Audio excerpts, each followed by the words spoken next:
नमस्कार, मैं हूं आपके साथ ज्योति कनौजिया। आज की टॉप 10 की मुख्य खबरों की ओर करने से पहले आइए नजर डालते हैं उनकी हेडलाइंस पर। 18 मिनट का रहा राष्ट्रपति द्रौपदी मुर्मू का पहला भाषण।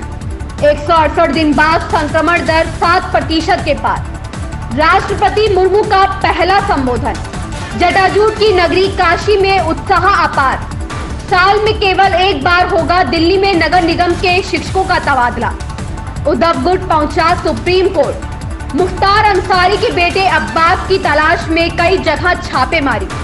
वनडे सीरीज जीतने के बाद टीम इंडिया का जश्न। सलमान खान के बाद कटरीना विक्की को मिली जान से मारने की धमकी। डार्लिंग्स का ट्रेलर हुआ रिलीज। अब खबरें विस्तार से। द्रौपदी मुर्मू ने देश की 15वीं राष्ट्रपति के तौर पर शपथ ले ली है। सोमवार की सुबह संसद के सेंट्रल हॉल में शपथ लेने के बाद उनका पहला संबोधन 18 मिनट का रहा। इसमें उन्होंने गरीब से लेकर युवा और महिलाओं तक का जिक्र किया। इतिहास से लेकर आजाद भारत के विकास की यात्रा पर प्रकाश डाला। बोली, मेरे लिए देश के युवाओं और महिलाओं का हित सर्वोपरि होगा।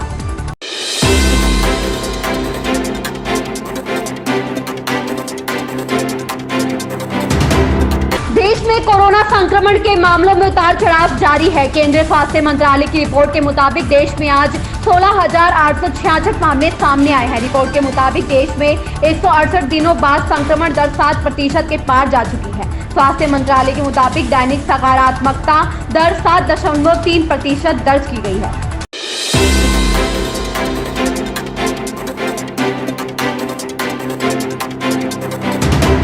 शपथ ग्रहण करने के बाद राष्ट्रपति द्रौपदी मुर्मू ने अपना पहला संबोधन दिया। इस दौरान उन्होंने सभी देशवासियों का आभार जताया। राष्ट्रपति मुर्मू ने कहा, भारत के सर्वोच्च संवैधानिक पद पर निर्वाचित करने के लिए मैं सभी सांसदों और सभी विधानसभा सदस्यों का हार्दिक आभार व्यक्त करती हूँ। आपका मत देश के करोड़ों नागरिकों के विश्वास की अभिव्यक्ति है।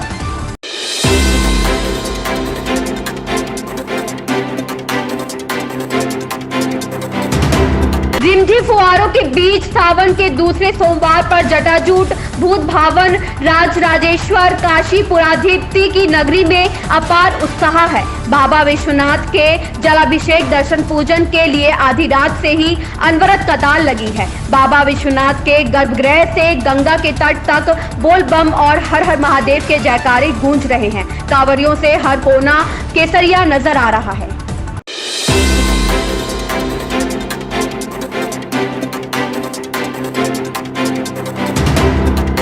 दिल्ली नगर निगम के शिक्षा विभाग ने प्रधानाचार्य और शिक्षकों की नई तबादला नीति को मंजूरी दे दी है। इस नीति के तहत निगम शिक्षकों का साल में केवल एक बार तबादला हो पाएगा। इसके लिए वह सितंबर में तबादले के लिए ऑनलाइन आवेदन कर पाएंगे। तबादला नीति में यह साफ किया गया है कि शिक्षकों को उनके मन मुताबिक स्कूलों में तैनाती नहीं मिल पाएगी।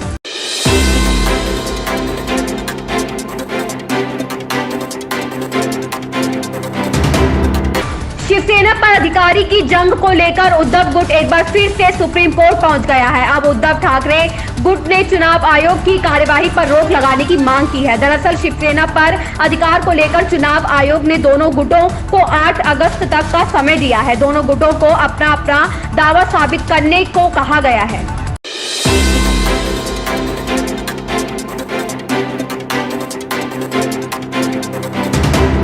माफिया मऊ सदर पूर्व विधायक मुख्तार अंसारी के बेटे अब्बास अंसारी की तलाश में लखनऊ कमिश्नरेट की पुलिस ने 5 ठिकानों पर दबिश दी, लेकिन आरोपी अब्बास हाथ नहीं लगा। उसके खिलाफ कोर्ट ने गिरफ्तारी वारंट जारी किया है।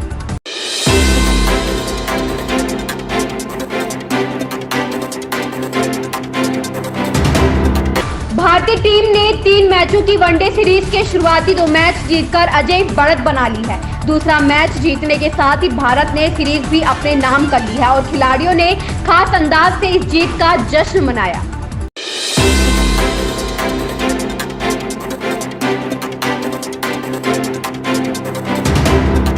बॉलीवुड स्टार कपल कटरीना कैफ और विक्की कौशल को जान से मारने की धमकी मिली है। विक्की कौशल ने अज्ञात लोगों के खिलाफ पुलिस में शिकायत दर्ज करवाई है। जानकारी के मुताबिक कटरीना कैफ को लंबे समय से एक शख्स सोशल मीडिया पर स्टॉक कर रहा था, लेकिन जब इस बारे में विक्की कौशल को पता चला तो अभिनेता ने उस शख्स को समझाने की कोशिश भी की, लेकिन वह शख्स नहीं माना।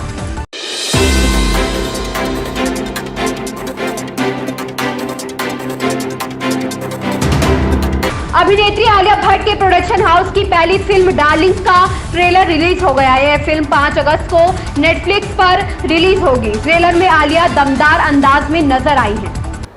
ऐसी ही ताजा तरीन खबरों से जुड़े रहने के लिए आप बने रहें हमारे साथ।